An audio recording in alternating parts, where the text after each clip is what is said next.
I'm in New York for a few days of meetings. I'm a Canadian, but these are my old stomping grounds. I'm back here to raise money for a new company.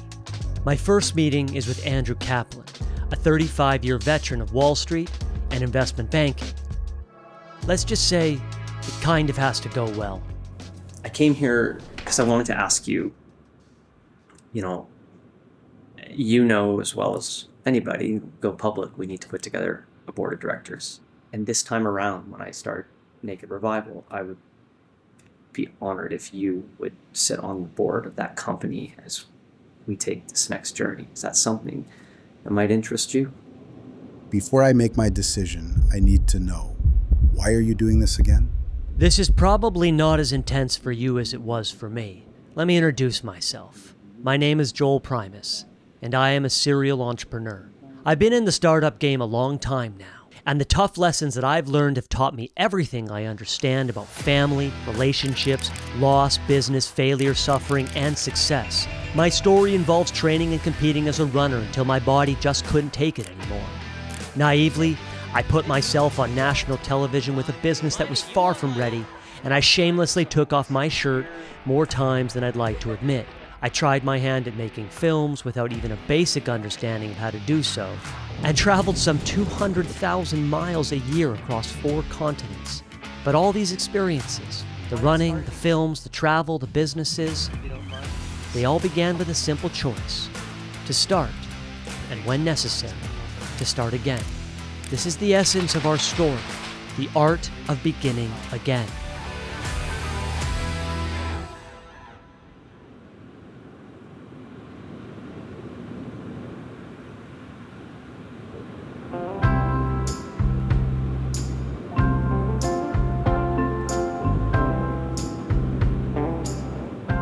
Jana's domains, the herb garden and the vegetable garden and the chicken coop.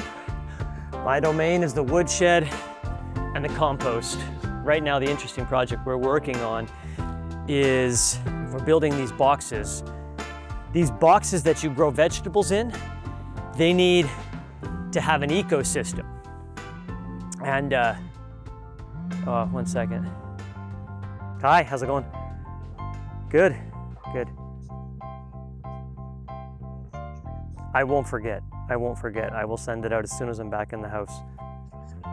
I wish I could say that this was set up for the camera, a business call, but it isn't. This happens more times than I'd like to admit. Vacations, family time, farm chores, there's no off hours. My family's used to Dad being glued to his computer, or a call. Dad's working. Even though I've gotten better over the last year, starting a business is all-encompassing. That's great news. The more the merrier. Let's get that money. Let's go. Let's go. Okay, man. I'll get on that and I'll call you. Well, we got to call at 11 anyway, so we'll chat in about 30 minutes, 20 minutes. Okay, brother. Okay, bye. Work call, Philly.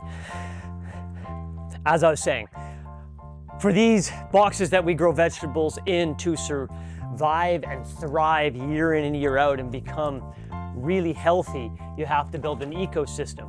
So at the bottom of the box, you put in sticks. You put in big sticks and little sticks, and as these things decompose and they mix with the heavier soils and the bacterias and the mycelium, which is the mushrooms, and then the light soil on top, it can not only grow that year, but it can replenish itself year in and year out. So that's what I'm doing today, because it's planting season and we have to get these things together.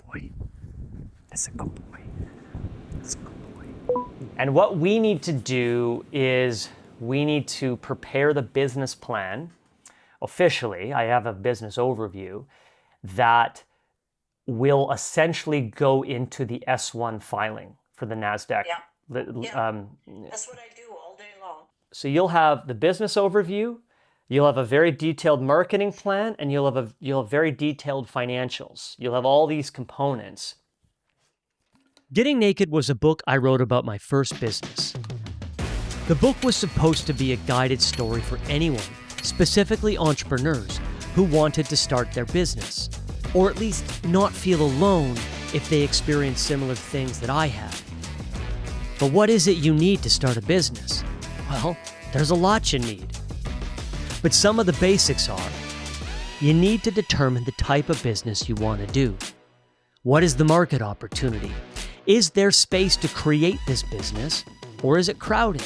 What is your business plan? Why are you the one to do this business? What are you selling? What's the product or service? How much can you sell it for? Why are you selling it? How are you selling it? How much is it gonna cost to get this business off the ground? What's the name of your business? Who's your team?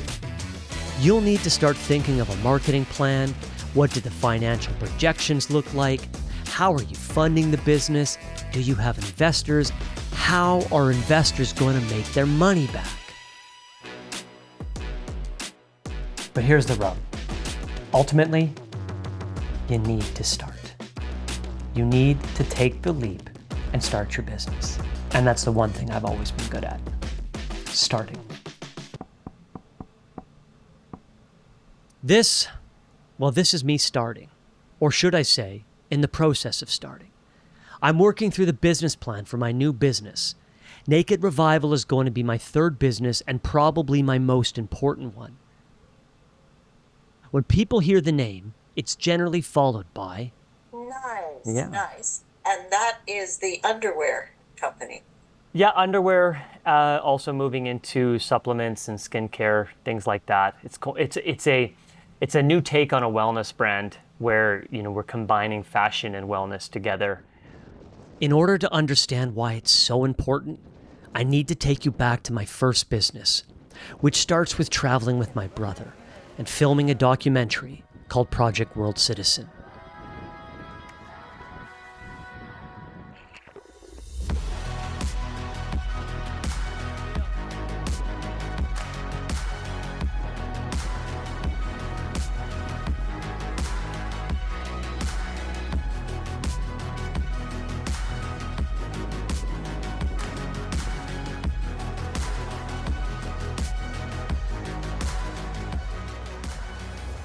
Over the course of the next couple of years, I ended up in Peru.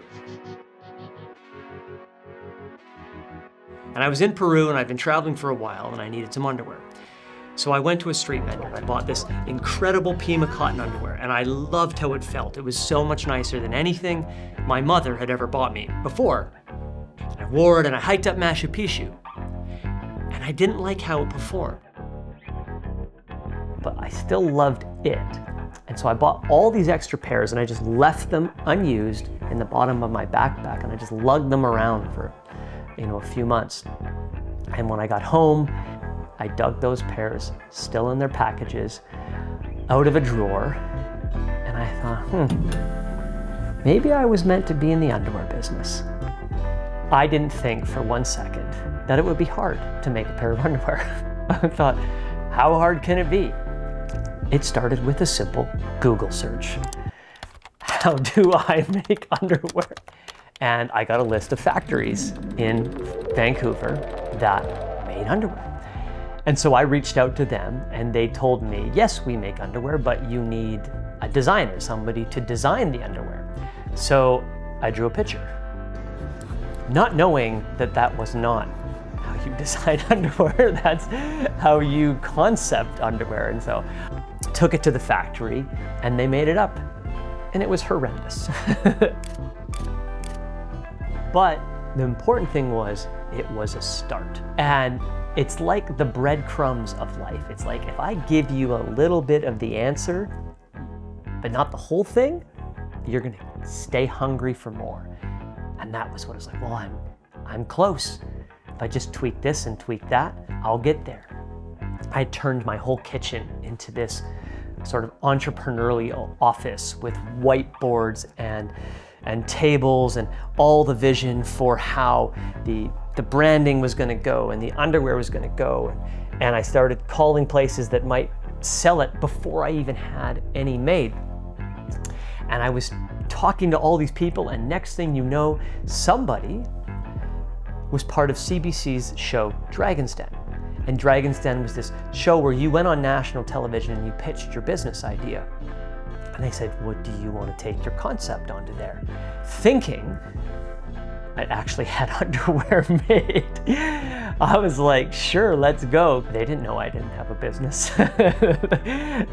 So I get on the show and I have 2 months to get everything ready. I got 2 months to get the product right, the packaging right, the branding right.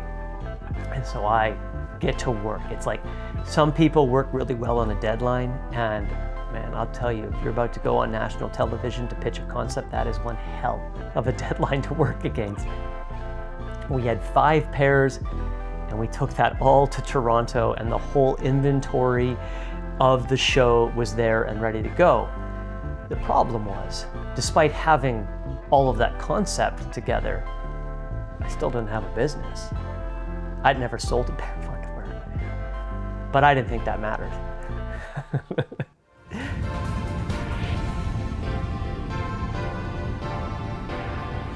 Actually, you know what? Let's just get naked. Here we go. Oh, you guys are sucking up to our lane. Are we? Yes. And you know what, Joel? It's worth It mattered. It mattered. It mattered a lot. You're delusional. You have no clue. I can't see the 150. I don't know. The valuation is absolutely insane. We have a product that's ready to go to market, and What you did is you came out here saying my company's worth $500,000, and that's the challenge. I'm out.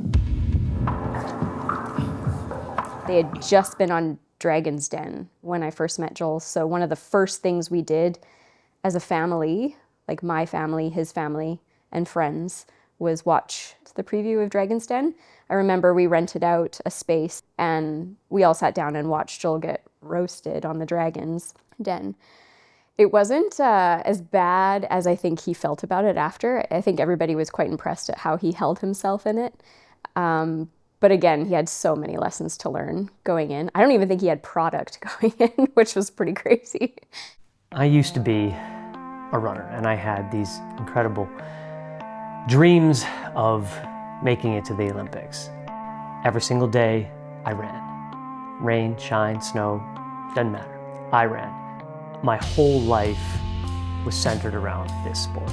I ended up winning the provincial championships 2 years in a row.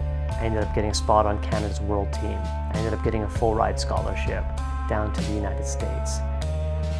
All right. It's a tad messy.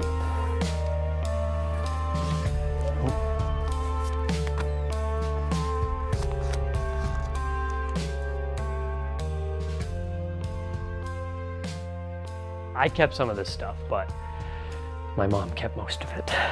And I'm grateful she did.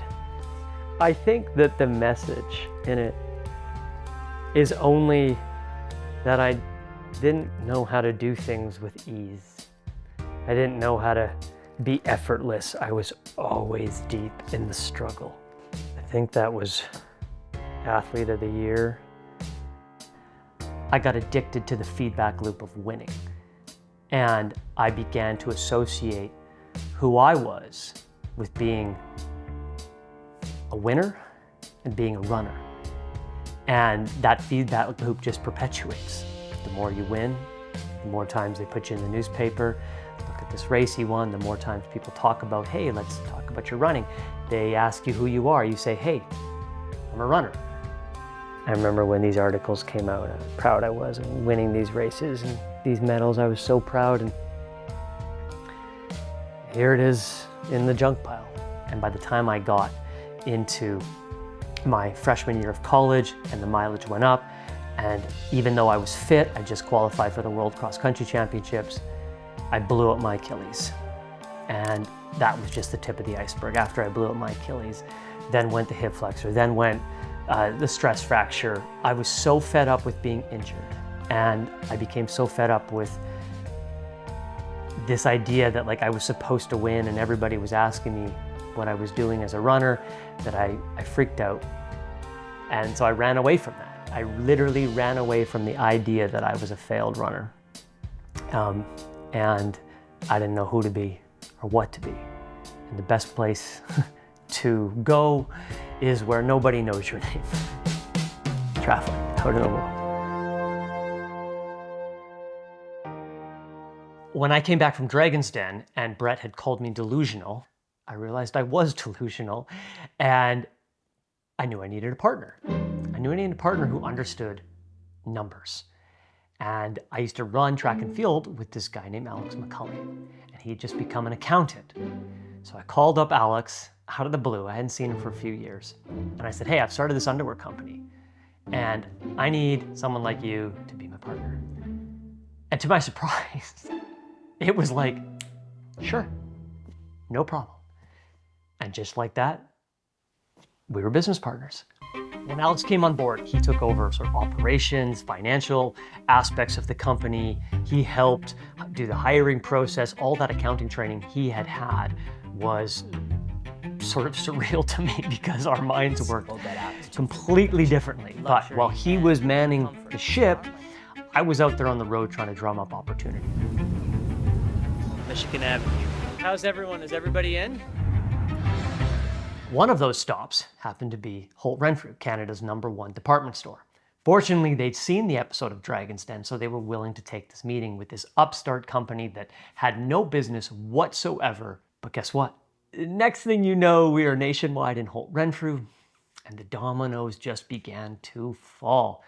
We launched the Hudson's Bay Company, then it was Nordstrom's, and I just kept leveraging one opportunity to get the next one. All the success happened so fast that I got this false sense of security of how easy it was to be an entrepreneur. It's not very often you get a good old-fashioned road trip. JFK. To me, it was all about collecting the experience. Then take the first right. GPS. We're in Santa Monica Boulevard. Keep it simple. Cash in here. I'm just spinning in circles. Trying to catch a cab. LA traffic. Driving up to Malibu right now is just giving people something that they're gonna love. Naked. They need naked. Been pitching investors all morning. I'm also gonna have some wine. The whole fake it till you make it thing, he's been kind of living in that energy ever since we met. So, and I remember him telling me one of the first photo shoots that they had for Naked, they had Calvin Klein underwear on, maybe. Yeah, it wasn't even all Naked. I think like one person had a prototype and the rest was just all fake. What the public perceives you as is very different from the reality of the business. So while we're in Holt Renfrew, the #1 luxury department store in the world that sells $10,000 items, we are working out of a cold warehouse in the middle of a suburban town where we can't even afford to turn on the heat. After Alex came on, we got asked to go back on Dragon's Den for what's called a second chance episode. And I thought, well, there's no way they're not going to give us money this time. Got a CFO who's an accountant. We have Holt Renfrew. We're in all these stores across Canada. Now there's a real business. Of course they're going to fund us. You may remember me as the guy who tried to pitch you naked underwear. The problem with the second chance episode for the Dragon's Den was that we had raised money at a certain price, and those shareholders had said, well, you can't do a deal that dilutes us past a certain level, and you can't do a deal at a valuation less than we invested at. So when we went on that show, unbeknownst to the Dragons, we had some parameters around what kind of deal we could cut. This is my new business partner, Alex.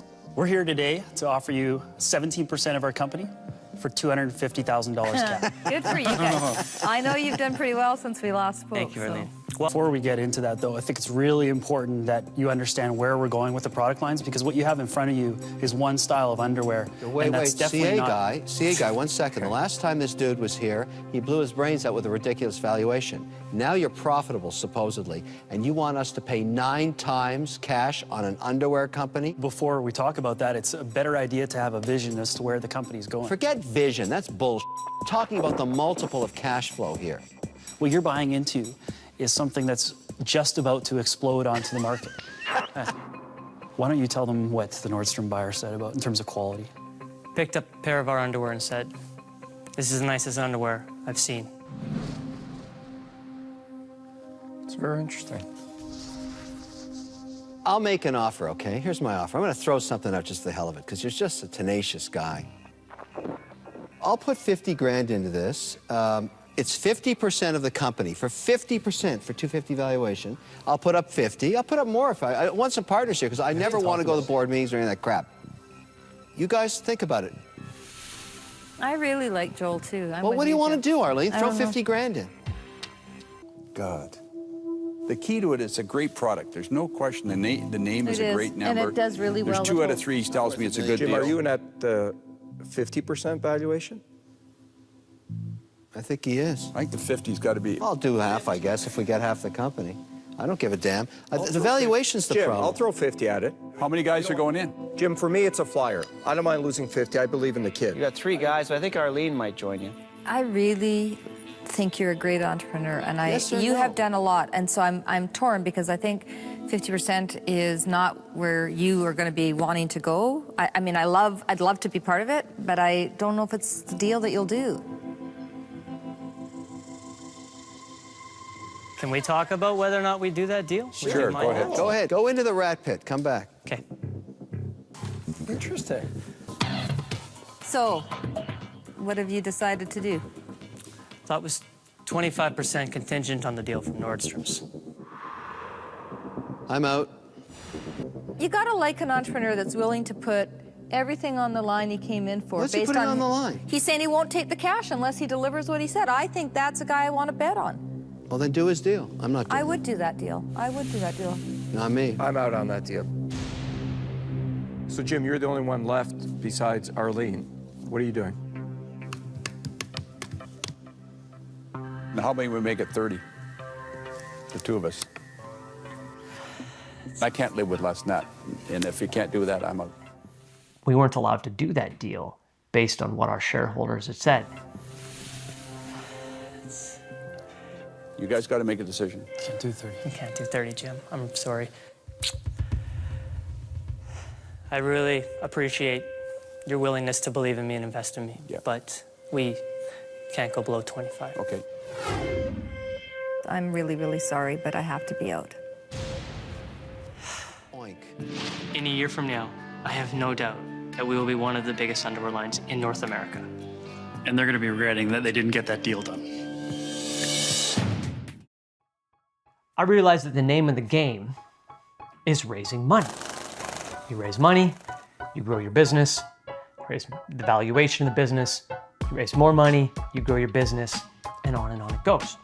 Over the course of the next few years, we ended up raising a couple of $1 million and going public, which is not something I had any idea about prior to doing it. You see, I didn't grow up with money. I grew up in a small town. My parents didn't have investments accounts. They didn't have a stockbroker. They didn't trade stocks. I knew nothing. So when I was told that we were going public, I didn't know what that meant when I agreed to do it. What do they say? Going public is like having a second company on top of your first one. So now I'm learning how to be an apparel entrepreneur in a growing business and trying to run a public company at the same time, and my head is spinning. Holy crap, how did this all happen so fast? And it was too much of a good thing. I had moved everything ahead of the one thing I actually needed to know how to do, which was make great underwear.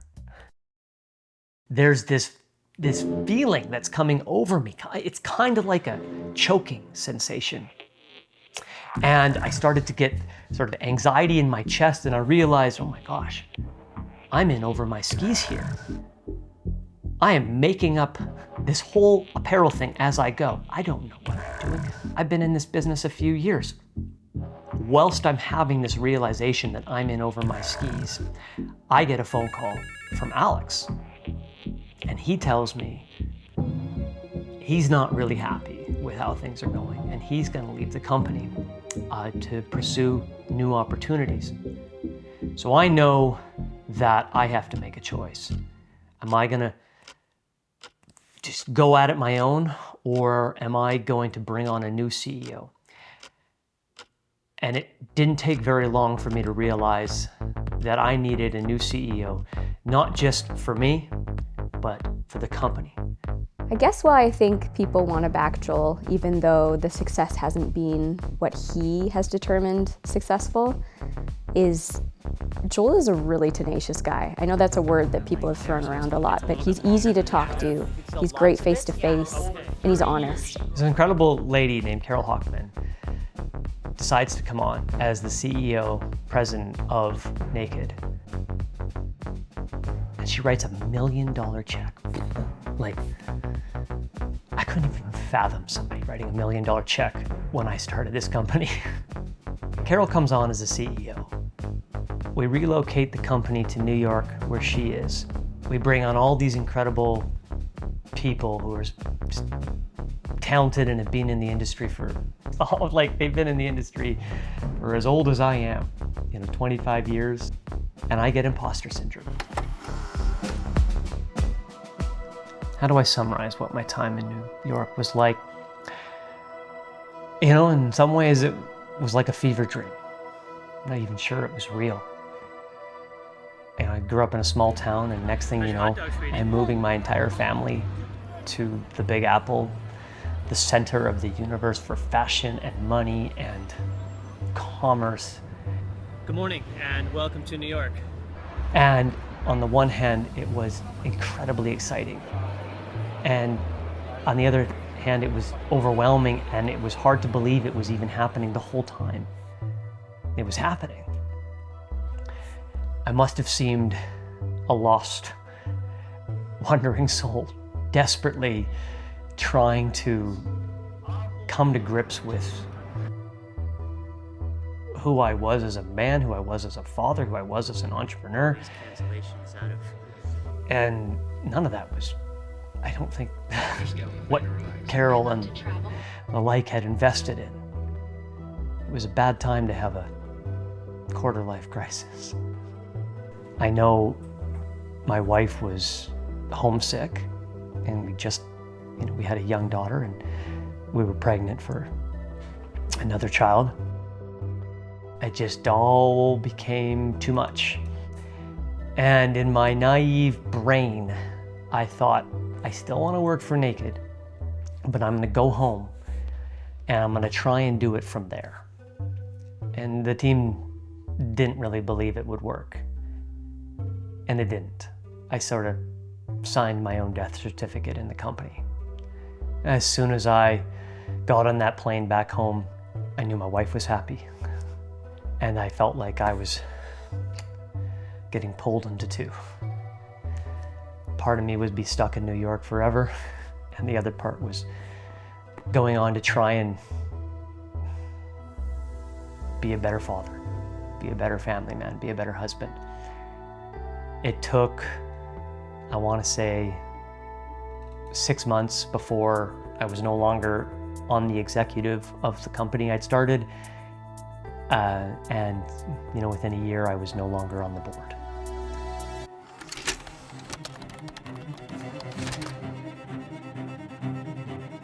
The hero's journey is the perfect map for entrepreneurship. You begin with just an idea, a dream. Then comes the call. Build it, take the risk. Doubt follows, your own and everyone else's. But if you step through the threshold, you face trials, setbacks, breakthroughs, collapse. Mentors appear, enemies too. Sometimes the market, sometimes your own ego. At the lowest point comes the ordeal. Burnout, fear, losing it all. Survive, and you return changed. The real reward isn't just building a company, but becoming the person who can. The problem was, I had gotten stuck.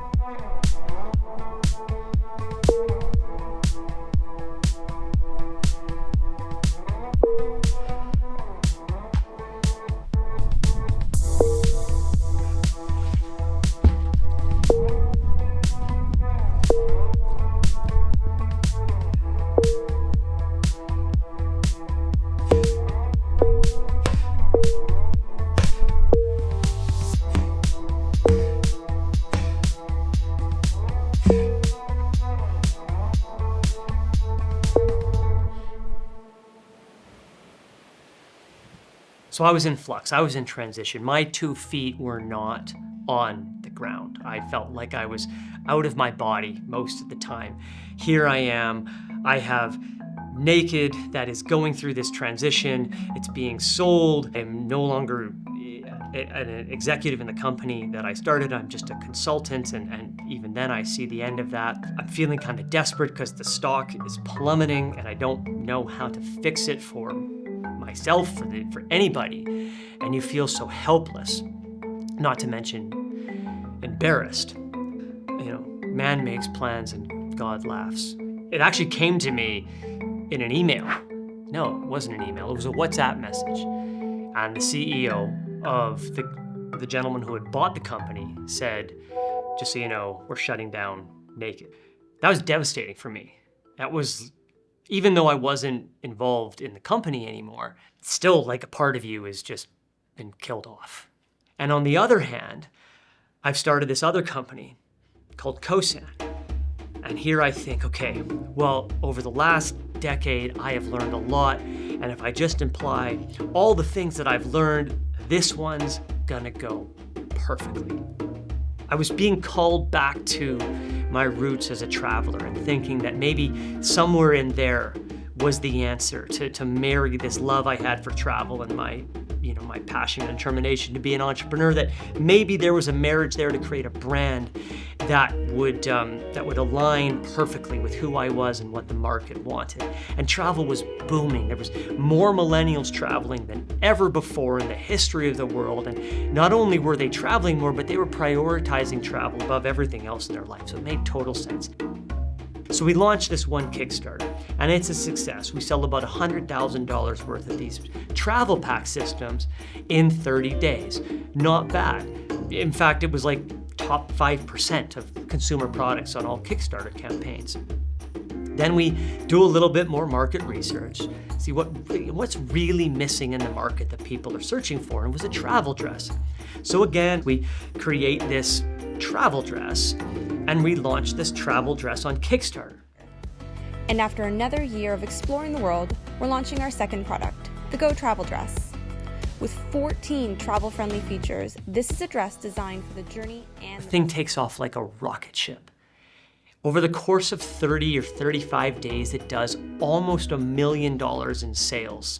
Like, unbelievable, top 10 campaign of all time, and I think, yes, I've done it. I have hit the mark. I have built the MVP. That's like a minimum viable product that has proven that we have something that's gonna scale to $1 billion. Kosan's gonna be the next unicorn. And then the pandemic hits. Will temporarily restrict a travel ban. Russia is closing its 4,000-kilometer Far Eastern border with China. We will close our border. Not just discouraged, but forbidden. China shuts down. Our factory that's making our dresses in China shuts down. And now we can no longer deliver the next order of products that we're making. All the money has evaporated.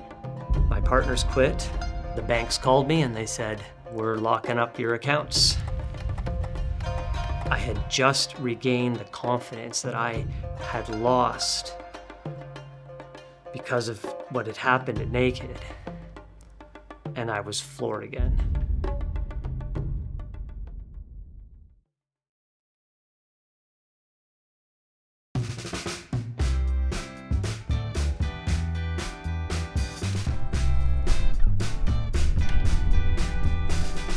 I was speaking about success in the sense of not just thinking of it as the business being where you want it to be, or the money that you dream of having in the way that you want to have it.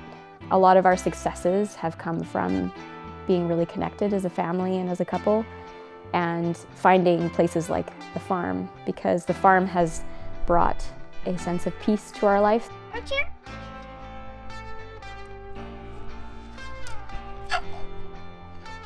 Archer eats all parts of an egg, even the egg shell. This one's all feathers. The farm is a way that reminds Joel and myself of the importance of each of our desires and our dreams, because this is mine. And I found my place in his, and he's found his place in mine and realized the benefit of it too.